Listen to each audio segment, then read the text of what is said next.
বিসমিল্লাহ বলে কুকুর জবে করে গোশত বিক্রি করা হালাল? আস্তাগফিরুল্লাহ আযীম।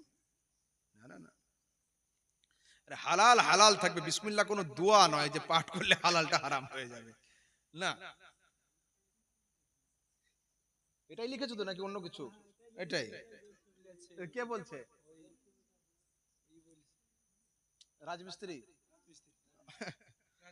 মমতাজুল। মমতাজুল এই সব নাম বললে আর মুখের স্বাদই নষ্ট হয়ে যায়। এ লোকটার আগে হাতে আগে হাতুড়ি থাকতো, ঘরের ওয়াল ভাঙতো।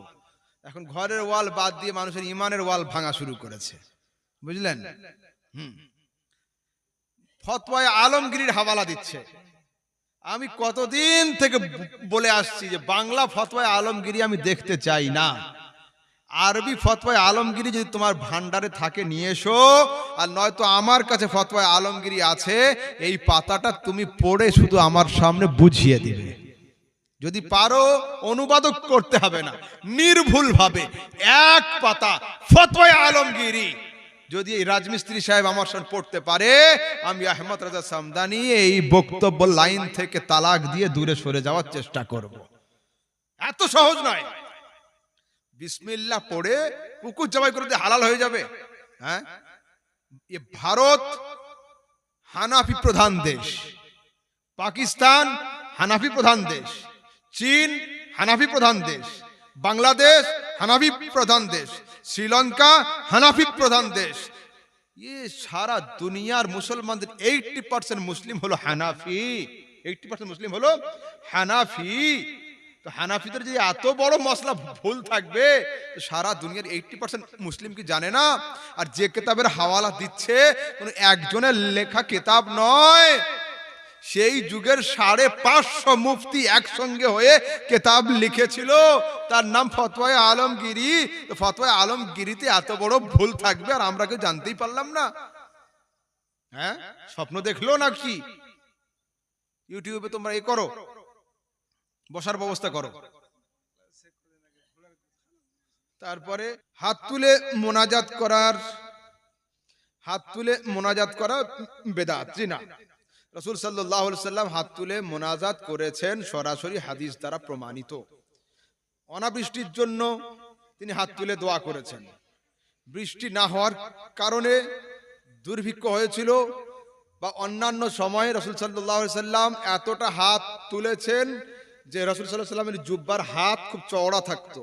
তো হাদিসে আছে তার হাত এতটা উঁচু হতো যে বগলের যে সাদা অংশ থাকে, ওই সাদা অংশটা জুব্বার ফাঁক দিয়ে দেখতে পাওয়া যেত। নবী যদি এতটা হাত উঁচু করে, আমাদের এইটুকু তুলতে হবে আপত্তি হয়? খবরদার না। সরাসরি হাদিসে আছে সাল্লাইতু মা রাসূলিল্লাহি সাল্লাল্লাহু আলাইহি ওয়াসাল্লাম সালাতাল ফজর সাল্লামা ইনহারাফা রাফা ইয়াদাইহি ওয়া দাআ। নবীর সঙ্গে ফজরের নামাজ জামাত সহকারে আদায় করলাম। নামাজ শেষে নবী হাত তুললেন এবং দুই হাত উঁচু করে আমাদের নিয়ে দোয়া করলেন। মাজার জিয়ারত করা যাবে কি না? দেখুন, বর্তমানে আমাদের সমাজে মাজার বললেই যেন মানুষ ভয় পেয়ে যায়। ভয়ের কোনো কারণ নেই। যারা আরবি গ্রামার সম্পর্কে অবগত, যেমন দেখুন, ইংলিশে আপনাদের বোঝাই। কিলিং মানে কি? হত্যা। কিলিং ওটা হচ্ছে ক্লিন। ক্লিন মানে পরিষ্কার, ওটা আলাদা। কিল থেকে কিলিং, হত্যা করা। তো যে হত্যা করে তাকে কি বলা হয়? কিলার, তাই না? তাকে বলা হয় কিলার। তো জিয়ারত মানে কোন জিনিসকে দর্শন করা, দেখা। যে জায়গাকে দর্শন করা হয় তাকে বলা হয় মাজার। জারা ইয়াজুরু থেকে মাজার। কোন জামাতে পড়ো বাবু তুমি? কোন ক্লাসে? উলা। জারা ইয়াজুরু থেকে মাজার, এটা হচ্ছে ইসমে জারফ, জারফে মাকান। যেমন তাওয়াফ, কাবা ঘরের চারদিকে তাওয়াফ হয় না? তাওয়াফ হয়। আর যে জায়গাতে তাওয়াফ হয় ওটাকে আরবিতে বলা হয় মাতাফ। সাজদা হলো ইবাদত, যে জায়গাতে সাজদা করা হয় ওটার নাম হলো মসজিদ। আসল হচ্ছে মাসজাদ। সাজাদা ইয়াসজুদু থেকে মাসজাদুন, ইসমে জারফের সিগা। মাসজাদুন জারফে মাকান, কিন্তু এটা খেলাফে কিয়াস, এটা হচ্ছে মসজিদ। তো ঠিক তেমন যারা ইয়াজুরু থেকে, যারা ইয়াজুরা মানে জিয়ারত করা, আর তার থেকে হচ্ছে মাজার, যে জায়গাকে জিয়ারত করা হয়। তো যদি লোক জিয়ারতের জন্য কবরস্থানেও যায়, ওটাও মাজার। বিল্ডিং না থাকে, শুধু জিয়ারত হয়, ওটার নামও মাজার হলো। মাজার হওয়ার জন্য বিল্ডিং এর দরকার নেই। যেমন আমাদের উর্দুতে প্রবাদ বাক্য আছে, কেউ অসুস্থ হলাম, আমি জিজ্ঞেস করলাম মৌলানা कैसे आना हुआ, আসলে কেন আমার কাছে? বলে আরে হযরত आपकी जियारत के लिए हम आए हुए हैं। তো আমি জিন্দা লোক, তো আমার জিয়ারত কি? তার মানে আপনার খোঁজ খবর নিতে এসেছি, দেখতে এসেছি। সেই জন্য মাজার কোনো অন্য কিছুই নয়, যে জায়গাতে গিয়ে জিয়ারত হয়, দর্শন হয়, তার নাম হলো মাজার। চলুন, নবী গায়েব জানে না এবং রওজা থেকে দরুদ কিয়াম শুনতে পায় না। নবী সাল্লাল্লাহু আলাইহি ওয়াসাল্লাম গায়েব জানেন। হযরত, আচ্ছা, মুখ্যমন্ত্রীর শক্তি বেশি না প্রধানমন্ত্রীর? ঠিক তো? শিওর? আচ্ছা, হযরত ঈসা আলাইহিস সালাম বাচ্চাদের সঙ্গে খেলা করতেন। তো আপনারাও আমরাও বাচ্চাদের হাতে একটু খাবার দিয়ে বিস্কুটের প্যাকেটটা লুকিয়ে রাখি না? দু চারটে দিয়ে রেখে দিই, কেন? একটু পরে ফের ওই চাইবে, তো ওই জন্যই রাখা। তো হযরত ঈসা আলাইহিস সালাম বাচ্চাদের সঙ্গে খেলতেন, আর বাচ্চার মায়েরা বাপেরা খাবার লুকিয়ে রাখতো। ঈসা আলাইহিস সালাম বলে দিতেন, বাড়িতে যা গিয়ে ওই বক্সটা খুলবি, ওর ভিতরে লেপ আছে, লেপের ভিতরে ক্যাথার ভিতরে খাবার ভরা আছে, বের করে খেয়ে নিত। এইভাবে হতো। একদিন সমস্ত পাড়া প্রতিবেশী ঈসা আলাইহিস সালামের গিয়ে বলছে, ঈসা নবী তুমি এই করো কেন? তারপর শুধু এটা নয়, উনাব্বিউকুম, কোরআন শোনাচ্ছি, উনাব্বিউকুম বিমা তাকুলুনা ওয়া মা তাদাখিরুনা ফি বুয়ুতিকুম, তোমরা যা খেয়ে আসো পেটের মধ্যে আছে ওটাও খবর আমি জানি, আর যেটা বাক্সের মধ্যে লুকিয়ে রাখো তারও খবর আমি জানি। তো হযরত ঈসা আলাইহিস সালাম মুখ্যমন্ত্রী, আমার রাসূল প্রধানমন্ত্রী। তো যদি ঈসা আলাইহিস সালাম পেটের খবরও জানে, বাক্সের খবরও জানে, আমার রাসূল কবরের খবর জানবে না? বুখারীর হাদিস কিতাবুল জানায়েজের মধ্যে রয়েছে হাদিস, রাসূল সাল্লাল্লাহু আলাইহি সাল্লাম মাররা রাসূলুল্লাহ বিকবরাইন, দুটো কবরের মাঝখান থেকে হাঁটছিলেন। বুখারীর সহিহ হাদিস। কালকে চলে যাওয়ার পরে মহারাজপুরের চায়ের দোকানে বসে কেউ বলতে পারবে না যে তোমাদের আহমদ রাজা জয়ীফ হাদিস বলে গিয়েছে। না না, সহিহ হাদিস। রাসূল বলছেন থামো, ইন্নাহুমা ইউআযিবান, এই দুইজন লোককে কবরে শাস্তি দেওয়া হচ্ছে। ওয়ামা ইউআযিবান মিন কাবীরিন, কোন বড় পাপের কারণে শাস্তি হচ্ছে না। দেখুন, পাপও দেখতে পাচ্ছে, ফের বড় পাপের কারণে শাস্তি হচ্ছে সেটাও জানে। ফের রাসূল বয়ান করছে, আম্মা আহাদুহুমা ইয়ামশি বিন নামিমা, এই প্রথম লোকটার কবরে আযাব হচ্ছে চুগলখুরি করত, চুগলি করত, সব সমাজ হলো পিছনে চুগলিবাজি করত। ওয়াসানি ওয়া আম্মাল আখার, দ্বিতীয় জন লা ইয়াস্তাতিরু মিন বাউলিহি, দাঁড়িয়ে দাঁড়িয়ে পেশাব করতো, পেশাবের ছিটা থেকে বাঁচতে পারতো না, ছিটেগুলো জামাতে লাগতো। এই দুটো কারণে আযাব হচ্ছে। আচ্ছা বলুন তো, এখন আমার শরীরে জ্বর, আর সত্যি জ্বর, তো জ্বরটা আপনারা আমার গায়ে হাত দিলে বুঝতে পারবেন, ঠিক কথা, কিন্তু জ্বরটা কি কারণে হয়েছে এটা কি লেখা আছে চেহারাতে? আযাব হচ্ছে, আমি ধরে নিলাম নবী দেখতে পাচ্ছেন যে আযাব হচ্ছে, ওইখানে কি বোর্ড টাঙানো ছিল এই এই কাজের জন্য আযাব হচ্ছে? না, তো দুনিয়াতে কর্ম করেছিল, কবরে গিয়ে আযাব বা শাস্তি ভোগ করছে। তো যখন দুনিয়াতে ছিল ওটা হলো অতীত, ওটা হলো অতীত। কবরে এখন মার খাচ্ছে, এটা হলো বর্তমান। রাসূল ওষুধ বলছেন, একটা খেজুরের ডাল নিয়ে এসো, মাঝখান থেকে দু টুকরো করে দুটো কবরে দিয়ে দিব, যতদিন খেজুরের ডালগুলো কাঁচা থাকবে ডালের জিকিরের বরকতে আল্লাহ আযাব কমিয়ে দিবে। এটা ভবিষ্যৎ। আমার রাসূল এক এক নজরে অতীতও দেখতেন, বর্তমানও দেখতেন, ভবিষ্যৎও দেখতেন। বুখারীর হাদিস। তারপরে আসসালাতু আসসালামু আলাইকা ইয়া রাসূলুল্লাহ বলা যাবে না, কি বলতে হবে? আসসালাতু আসসালামু আলাইকা ইয়া রাসূলুল্লাহ বলা না যায়, কি বলতে হবে? সালামটা আবিষ্কার করতে বলেন ওকে। যদি আত্তাহিয়াতুতে বসে আসসালামু আলাইকা আইয়ুহান নবী বলা চলে, মিলাদ বাড়িতে দাঁড়িয়ে ইয়া নবী সালাম আলাইকা বলা চলবে না? কে বলল? সরাসরি হাদিসে আছে, রাসূল বলছেন মা মিন মুসাল্লিমিন ইউসাল্লিমু আলাইয়া, যখন কোন সালাম পড়নেওয়ালা আমার উপরে সালাম পড়ে, ইল্লা রাদ্দাল্লাহু আলাইয়া রূহি হাত্তা আরুদ্দা আলাইহিস সালাম, আল্লাহ পাক আমার দেহে আত্মাকে ঘুরিয়ে দিয়েছেন, আমি সালামকারীর সালামের উত্তর দিয়ে থাকি। সরাসরি সিহাসিত্তার হাদিসে রয়েছে। চলুন, নামাজ শব্দ কি এবং এর বাংলা অর্থ কি? নামাজ শব্দ হলো ফার্সি, নামাজ শব্দ হলো ফার্সি, একে আরবিতে বলা হয় as-সালাত। দেখুন, সব জিনিসের অনুবাদ করা যায় না, যেমন chair, table, pen, glass, pencil, এগুলো সব ইংরেজি শব্দ, এগুলোর বাংলা কেউ বলতে পারবে না আমার কাছে? চেয়ারের বাংলা কি? বাহ, কেদারা। কেদারা মানে চেয়ার। ঘাস বাংলা না, ঘাস হলো উর্দু বা ফার্সি। বাংলা কি? তৃণ। হরিণ উর্দু এবং ফার্সি, বাংলা কি? মৃগ। তো এইরকম অরিজিনাল বাংলা সব জিনিসের খুঁজতে হয় না, নামাজটা প্রচলিতই থাকতে দেন, এর অর্থ যত সম্ভব প্রার্থনা বা উপাসনা হবে, আমার ঠিক এই মুহূর্তে জানা নেই।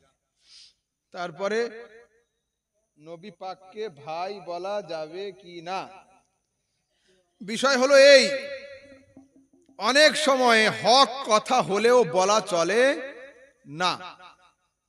যেমন আব্বা, পিতা কে হয়? মায়ের স্বামীর নাম হলো পিতা, তাই তো? এটা কিন্তু হক কথা, আমার আম্মুর স্বামী। কিন্তু যদি কোনো ছেলে বাপকে বলে, কই আমার আম্মুর স্বামী, এখানে আসেন, ওই বাপ ওর সঙ্গে কথা বলবে আর আরে তুই এত বড় বেয়াদব? হক কথা হলেও বলা চলবে না। এদের বুঝ হবে কবে? খবরদার নয়।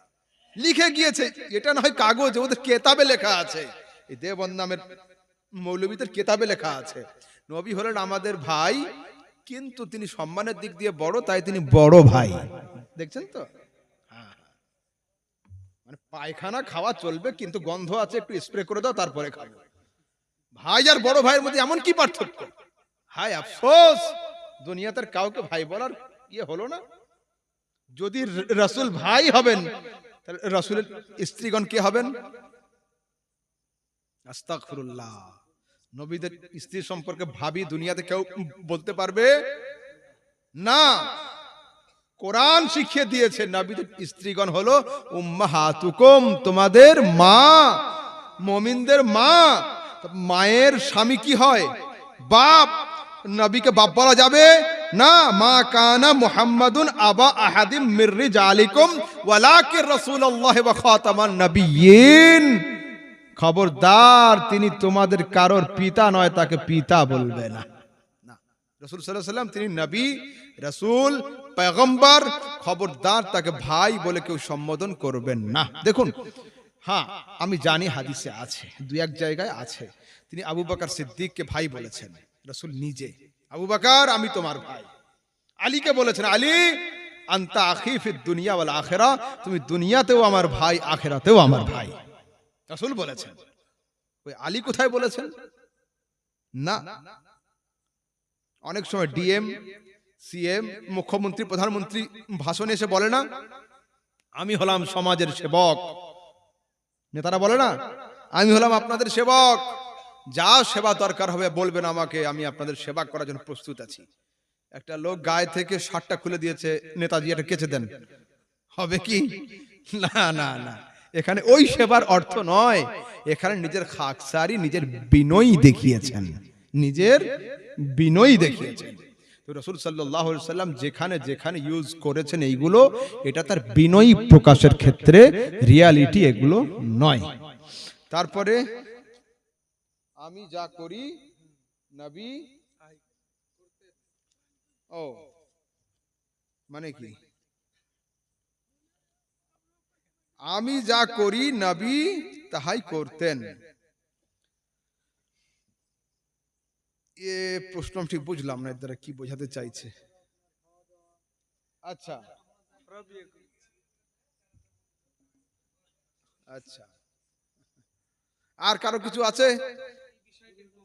আচ্ছা বলছি, শোনেন, বিষয় হলো এই, আমরা কিসের তৈরি? সবাই এক কথা উত্তর দিবে, মাটির মানুষ, তাই তো? আমরা কি মাটির তৈরি? না, মাটির নয়, আমরা অন্য কিছুর তৈরি, তাই তো? পিতা মাতার মাঝখান দিয়ে যেটা আমরা এসেছি পেটে, আমরা সেটাই। মাটির মানুষকে হযরতে আদম আলাইহিস সালাম। কোরআনের মধ্যে 3 থেকে 4 রকম বয়ান পাওয়া যায়। ইন্নী খালিকুম বাশারান মিন সালসালিন, কোন জায়গা আছে মিন হামাইম মাসনুন, কোন জায়গা আছে কাল ফাখার, ঠনঠনে মাটির কথা আছে, ভিজে মাটির কথা আছে, তারপরে যে নাপাক পদার্থ দিয়ে তৈরি হয় সে কথাও রয়েছে। ধরবো কোনটা? দেখুন, হযরতে আদম আলাইহিস সালাম হলেন মাটির মানুষ। তিনি যেহেতু আমাদের আদি পিতা, সেই জন্য তার দিকে সম্বোধন করে আমরা নিজেদেরকে মাটির মানুষ দাবি করে থাকি।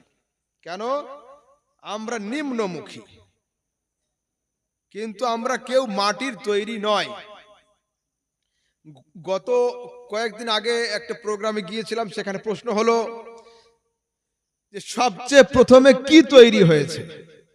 তো সেখানে একজন লোক বলেছে যে সবচেয়ে প্রথম তৈরি করেছেন আল্লাহ পাক আরশকে। আর সত্যি কথা, হাদিসে আছে আউয়ালু মা খালাকাল্লাহ আল আরশা, আল্লাহ পাক সবচেয়ে প্রথম আরশ তৈরি করেছেন। আর একজন হাদিস দিয়েছে যে ওখানে আছে আউয়ালু মা খালাকাল্লাহুল কালাম, আল্লাহ পাক সবচেয়ে প্রথমে কলমকে তৈরি করেছেন। হলো আরশ আর কলম। নবী যে সবচেয়ে প্রথমে তৈরি হয়েছে, আউয়ালু মা খালাকাল্লাহু নূরি, এই হাদিসটা কিন্তু মানতে চায় না। আমি বললাম ছেড়ে দাও, মানতেই বাধ্য হবে। কি করে? আমি বললাম সবচেয়ে প্রথমে আল্লাহ পাক কলমকে তৈরি করেছেন। কলমকে আল্লাহ পাক হুকুম দিয়েছেন, কলম উকতুব, লেখ, মা কানা ওয়া মা ইয়াকুন, তোর আগে যা কিছু হয়েছে আর তোর পরে যা কিছু হবে। তো যদি কলম সবচেয়ে আগে তৈরি হবে, তো ফের কলমের আগে কি তৈরি হলো যেটা লিখতে বলেছে? কলম কি আল্লাহর ভাগ্য লিখতে পারবে? নাউজুবিল্লাহ। হবে কি? না। তাহলে কি লিখবে?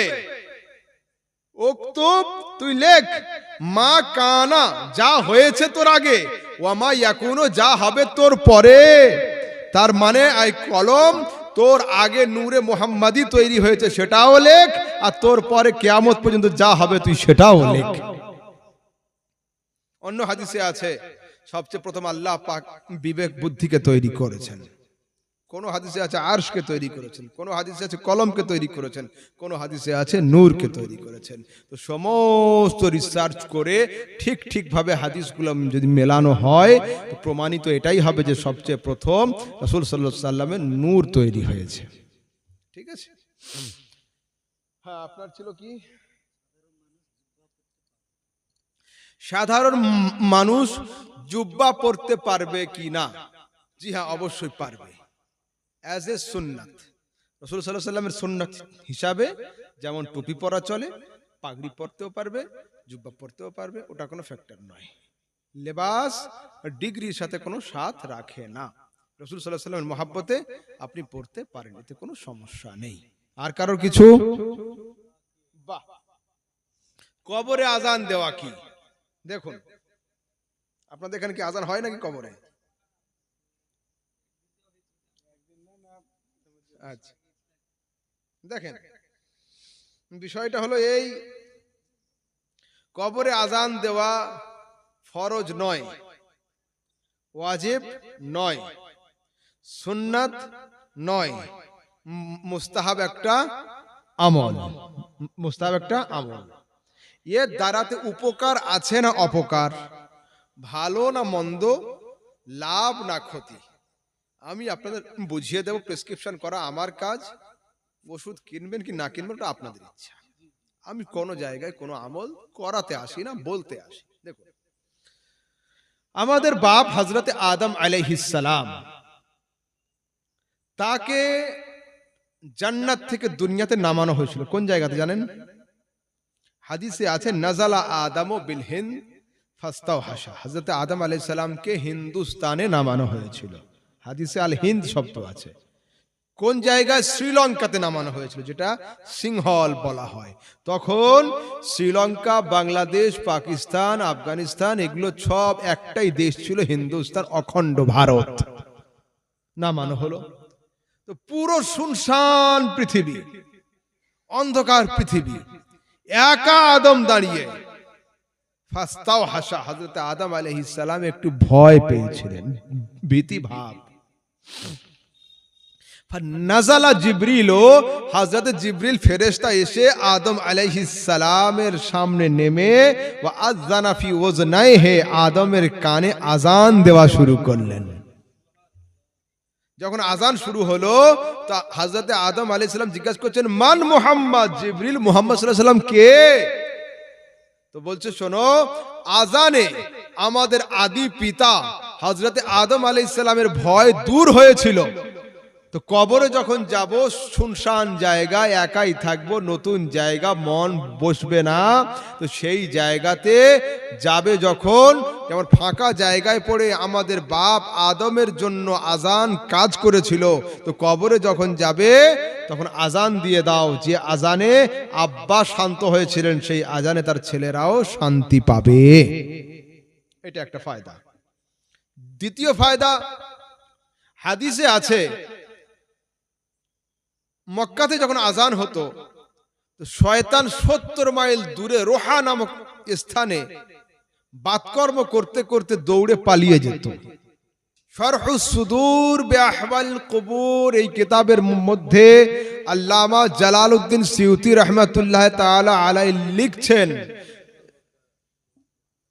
যে কবরে যখন প্রশ্ন হবে, মান রাব্বুকা, তোর আল্লাহ কে?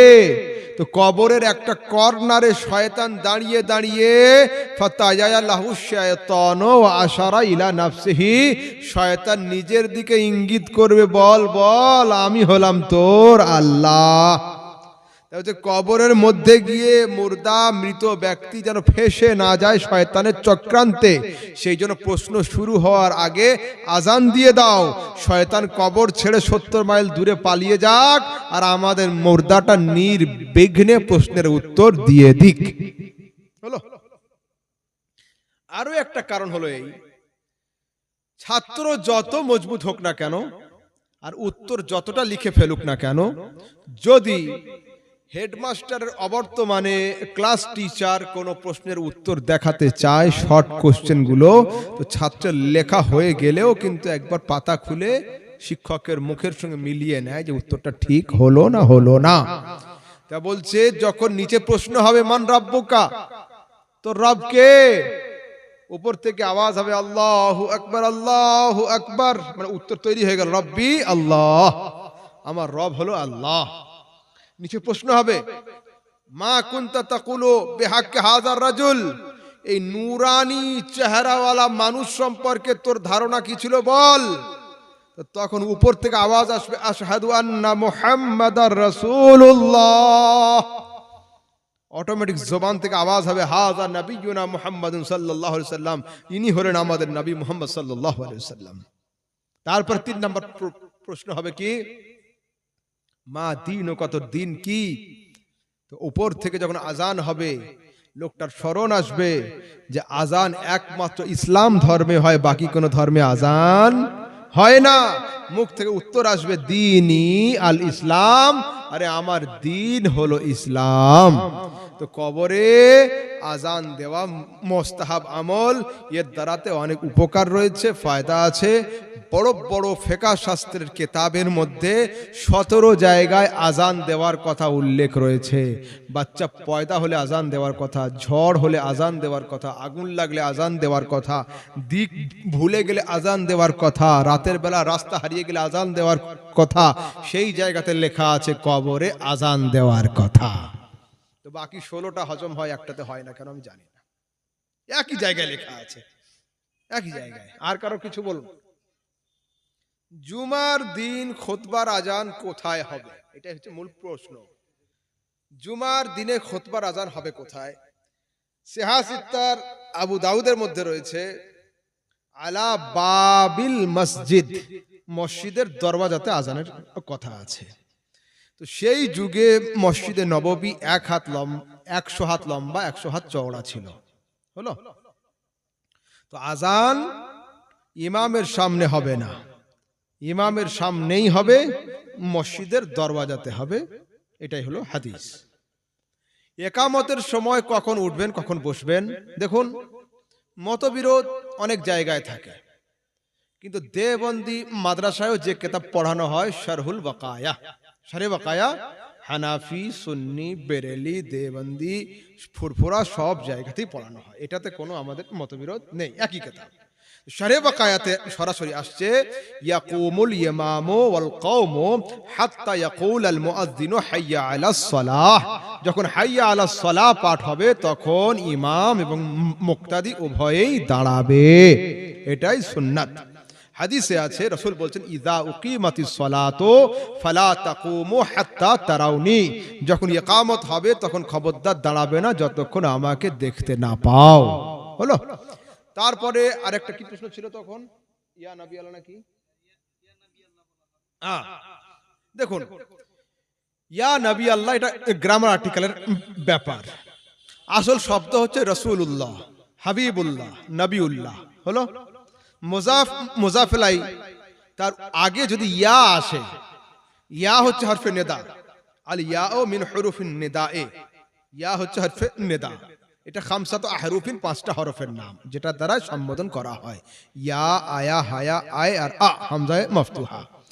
তো ইয়া যদি থাকে তো তখন হাবিবুল্লাহ, তার আগে যদি বা ইয়া থাকে তখন হবে ইয়া হাবিবাল্লাহ, বের উপরে তখন জবর হয়ে যাবে, পেশ আর থাকবে না। যেমন আমাদের হযরতের নাম হচ্ছে মুহিব্বুল্লাহ, তো যদি তার আগে আমি সম্বোধন করি, আরবিতে ডাকি ইয়া মুহিব্বাল্লাহ, হলো, ওখানে তখন আর পেশ থাকবে না, ওটা জবর হয়ে যাবে। এইবার যখন ইসিম হয় তখন ফের একটু কায়দা চেঞ্জ হয়, ওদিকে আমি আর যাচ্ছি না। তো ঠিক তেমন আসল শব্দ হলো নবিউল্লাহ, নুন বা ইয়া, ইয়ার উপরে পেশ আছে নবিউল্লাহ, কিন্তু তার আগে ইয়া আসার কারণে ইয়া নবী আল্লাহ হলো, কিন্তু নবীকে আল্লাহ বলা হচ্ছে না, খবরদার নয়, এই বাক্যের অনুবাদ হবে হে আল্লাহর নবী, ইয়া রাসূল আল্লাহ, হে আল্লাহর রাসূল, ইয়া হাবিব আল্লাহ, হে আল্লাহর হাবিব দোস্ত। হলো, আপনি দুনিয়ার যে কোনো হাদিসের কিতাব খুলুন, সেখানে ইয়া নবী আল্লাহ, ইয়া হাবিব আল্লাহ মুসনাদ আহমদ বিন হাম্বল থেকে নিয়ে সিহাহ সিত্তার, আবু দাউদ, তিরমিজি সমস্ত জায়গায় পেয়ে যাবেন। আর কোনো প্রশ্ন আছে? জি, বিশ্ব নবী বলা নিয়ে বাংলাদেশ থেকে ফিতনাগুলো তৈরি হয় আর বিনা ভিসাতে ইন্ডিয়ায় চলে এসে বাঙালিদের মাথা খারাপ করে দেয়। বিশ্ব নবীতে কোনো আপত্তি নেই। আমার কিছু যুবক ভাই বাংলাদেশ থেকে তারা সুন্নি আলেম ফতোয়া যে বিশ্ব নবী বললে কাফের হয়ে যাবে, ভাই আল্লাহ আস্তাগফিরুল্লাহ, আসমান ভেঙে মাথায় ফেলা সহজ, কাউকে কাফের বলা সহজ নয়। কাফের এত সহজে ছোট ছোট ইয়েতে কাফের, খবরদার নয়। বিশ্ব নবী মানে জগতের পয়গম্বর। হলো, আল্লাহ কোথাকার কোথাকার, সব জায়গার কিনা? হ্যাঁ, কোরআনে আছে রব্বুল মাশরিকাইন ওয়া রব্বুল মাগরিবাইন, পূব পশ্চিমের আল্লাহ, তাহলে উত্তর দক্ষিণের কে বলেন? রব্বুস সামাওয়াতি ওয়াল আরদ, আকাশ আর জমিনের আল্লাহ, মাঝখানে ফাঁকা জায়গার আল্লাহ কে? এরা গ্রামার বোঝে না, আর্টিকেল বোঝে না, এদের হাকিকত কাকে বলে, মাজাজ কাকে বলে, আম কাকে বলে, খাস কাকে বলে, মতলক কাকে বলে, মুকাইয়াদ কাকে বলে, মান্তিক কাকে বলে, ফলসফা কাকে বলে, বালাগত কাকে বলে, এর কোনো নলেজ নেই, খালি ফতোয়া আর ফতোয়া। খবরদার নয়, বিশ্ব নবী বললে কোনো আপত্তি নেই। বিশ্ব নবী এটা তাখসিস, রাসূল সাল্লাল্লাহু আলাইহি ওয়াসাল্লাম অন্য কোন মাখলুক, অন্য কোন দুনিয়াতে তার আগমন হয়নি, তার আগমন হয়েছিল আমাদের কাছে। তো আমরা যে বিশ্বে থাকি সেই বিশ্বে তিনি এসেছেন, তিনি চাঁদের দিকে যান নাই, রাসূলের মানে সূর্যের দিকে যান নাই, বরঞ্চ আমরা যেখানে আছি সেইখানেই। সেই জন্য আমরা তার সম্মান এবং স্পেশালিটি করার জন্য বলে থাকি বিশ্ব নবী, মানে তার আগমন হয়েছিল আমাদের ধরাতে। এর দ্বারাতে এটা বোঝায় না যে তিনি অন্য কোন জায়গার নবী নন, নাউজুবিল্লাহি মিন যালিক, এমন কথা নয়। দরুদে তাজ আছে, ও শেষের দিকে পড়বেন, রব্বুল মাশরিকাইন ওয়া রব্বুল মাগরিবাইন জাদ্দিল হাসান ওয়াল হুসাইন মাওলানা মাওলা সাকালাইন সব জায়গায় এখানে তাসনিয়ার সেগা রয়েছে, দুটো করে, জমার সেগা বহু বছর নেই, 1 বছর আর 2 বছর রয়েছে, তাহলে বাকিগুলো কি হবে? খবরদার, এতে কোনো অসুবিধা নেই, বলা চলবে। আর কিছু? হ্যাঁ, মিলাদুন নবী, হ্যাঁ মিলাদুন নবী আমাদের কিছু দেওবন্দি ভাইরা হাদিস কোরআনে খুঁজেই পাচ্ছে না, খুব আফসোস হয়, খুব খুঁজছে নাকি শুনছি। তিরমিজি শরীফ বেরেলিতেও পড়ানো হয়, দারুল উলুম দেওবন্দে পড়ানো হয়। তিরমিজি না পড়লে কারোর মাথায় পাগড়ি দেওয়া হয় না, মাওলানা বলে সার্টিফিকেট পায় না। তিরমিজি শরীফের মধ্যে সরাসরি অধ্যায় রয়েছে, বাব মা জা ফি মিলাদিন নবী সাল্লাল্লাহু আলাইহি ওয়াসাল্লাম, মিলাদুন নবীর অধ্যায় তিরমিজি শরীফে রয়েছে, তিরমিজিতে। আর হযরত আয়েশা সিদ্দিকা রাদিয়াল্লাহু তাআলা আনহা বলছেন, তাযাকারা রাসূলুল্লাহ সাল্লাল্লাহু আলাইহি ওয়াসাল্লাম ওয়া আবু বকরিন মিলাদাহুমা, আমি আয়েশা বসেছিলাম, আমার পিতা হযরত আবু বকর এবং আমার নবী মুহাম্মদ সাল্লাল্লাহু আলাইহি ওয়াসাল্লাম দুইজনেই আমাকে আমার সামনে নিজেদের মিলাদ পাঠ করে শুনিয়েছেন। মিলাদ মানে জন্ম বৃত্তান্ত। আর কি বললেন? জি, আচ্ছা, ধর্ম যার যার, উৎসব সবার। জি না, ধর্ম যার যার, উৎসব তার তার, উৎসব যার যার, আনন্দ খুশি তার তার। ইসলাম কোনো সময় ঘুলমেলে জায়গাতে থাকে না, যেটা ক্লিয়ার কথা। দেখুন, মক্কার কাফেররা নবীর কাছে এসেছিল যে নবী 6 মাস তুমি আমাদের পূজা করে দাও আর 6 মাস আমরা তোমার আল্লাহ আল্লাহ করে দেব, তাহলে কি সুন্দর কাফেরদের সঙ্গে মিল থাকবে। আল্লাহ পাক বললেন জিবরিলকে খবর দাও, কুল ইয়া আইয়ুহাল কাফিরুন, হে অবিশ্বাসীর দল, লা আ'বুদু মা তা'বুদুন, আমরা তোদের পূজা করব না, তোরা তো আমাদের ইবাদত করবি না। ওয়ালা আনতুম আবিদুনা মা আ'বুদ, শেষে আয়াত আসছে লাকুম দীনুকুম ওয়ালিয়া দিন, ধর্ম যার যার, উৎসব তার তার। হলো, খবরদার গোলমিলের মধ্যে যাবেন না। দেখুন প্রভু, বিষয় হলো এই ঈশ্বর, গড, ভগবান, এগুলো আল্লাহর ক্ষেত্রে ইউজ করা যাবে না। কেন? যে শব্দের স্ত্রীলিঙ্গ বের হয়, যেমন ভগবান, এটা পুংলিঙ্গ, এর স্ত্রীলিঙ্গ হচ্ছে ভগবতী, ভগবানের বউকে কি বলে? ভগবতী। তারপরে আপনার আরেকটা কি বললাম? ঈশ্বর, ঈশ্বরের স্ত্রীলিঙ্গ ঈশ্বরী। গড ইংরেজি শব্দ, স্ত্রীলিঙ্গ সি গড। কিন্তু আরবিতে আল্লাহর আল্লাহই বলে কিছু আছে কি? রবের রব্বা বলে কিছু আছে কি? না। খোদা, আল্লাহ, এগুলোর স্ত্রীলিঙ্গ নেই। তো যে শব্দের স্ত্রীলিঙ্গ হয় সেগুলো আল্লাহর জন্য ইউজ করা যাবে না। এইবার প্রভু সম্পর্কে আমাদের সমাজে আলেমদের মধ্যে একটু মতবিরোধ আছে। কেউ কেউ দাবি করেছেন যে প্রভু আল্লাহর ক্ষেত্রে ব্যবহার না করাই ভালো, আর কেউ বলেছেন প্রভু মানে হচ্ছে গার্জেন, সেই হিসাবে ব্যবহার করা জায়েজ। চলুন এই পর্যন্ত শেষ করছি। হ্যাঁ, বলো বলো। আল্লাহ, কবরে মুর্দা কি করে মাটি দিতে হবে? This is the last and final question. Okay, কবরে মুর্দাকে কাত করে মাটি দিতে হবে। হলো, এ সম্পর্কে দেওবন্দীদের রশিদ আহমদ গঙ্গোহী সাহেব, আশরাফ আলী থানভী সাহেব, বেরেলিদের ইমাম আহমদ রাজা খান বেরেলি রহমতুল্লাহ আলাই, এবং ফুরফুরা দরবারের আমাদের বসিরহাটের আল্লামা রুহুল আমিন সাহেব, এনারা সবাই লিখে গিয়েছেন যে কবরে কাত করে শোয়াতে হবে। কেমন? সরাসরি হাদিসে আছে। হাদিস হলো এই, একটা লাশকে কবরে নামানো হলো, হযরত আলী রাদিয়াল্লাহু তাআলা আনহু কবরে নেমেছেন, রাসূল উপর থেকে আওয়াজ, ইয়া আলী ইস্তাকবাল বিহিল কিবলাতা ইস্তিকবালান, আলী কেবলমাত্র মুখটা ঘুরিয়ে দিয়ে ছেড়ে দিও না, পুরো বডি সহ কেবলা মুখী করে রেখে দাও। যেমন নামাজের সময় কি বলেন? আল্লাহু আকবারের আগে কি বলেন? মুখ আমার কোন দিকে? কেবলার দিকে। আরবিতে কি বলেন? আরবিতে কি বলেন? আরবিতে কি বলেন? নিয়াত কেউ করেন না? হ্যাঁ, মুতাওয়াজ্জিহান ইলা জিহাতিল কাবাতিশ শরীফাতে, আল্লাহু আকবার। হলো। তো এখন আগামীকাল ফজরের নামাজ পড়াবো আমি এখানে, যদি আপনারা রাজি হতে পারেন। এই দিকে মুখ করে এই দিকে নামাজ পড়াবো, হবে? কেউ আছেন রাজি হবেন? মুখ কিন্তু আমার এদিকেই থাকবে, দেহ এদিকে থাকবে, অসুবিধা আছে? হবে না। তো ঠিক তেমন হাদিসে আছে, কিবলাতুকুম আহইয়াউ ওয়া আমওয়াতা, জীবিত এবং মৃত দুজনের কিবলা হলো কাবা শরীফ। তো কাবা শরীফের দিকে মুখ ঘুরিয়ে পিঠ অন্যদিকে, বুক অন্যদিকে করলে হবে না, ফুল বডিটা ঘোরাতে হবে। এটাই হলো সুন্নাত, এটাতে কোনো মতবিরোধ নেই। দুনিয়াতে যারা মুসলমান আহলে হাদিস, সুন্নি, বেরেলি সবাই এতে একমত যে কবরে কাত করে শোয়াতে হবে, এবং এটাই হাদিস দ্বারা প্রমাণিত। রাসূল সাল্লাল্লাহু আলাইহি ওয়াসাল্লামের দেহ মোবারক কবরে কাত করে শোয়ানো আছে। এই পর্যন্ত শেষ করছি।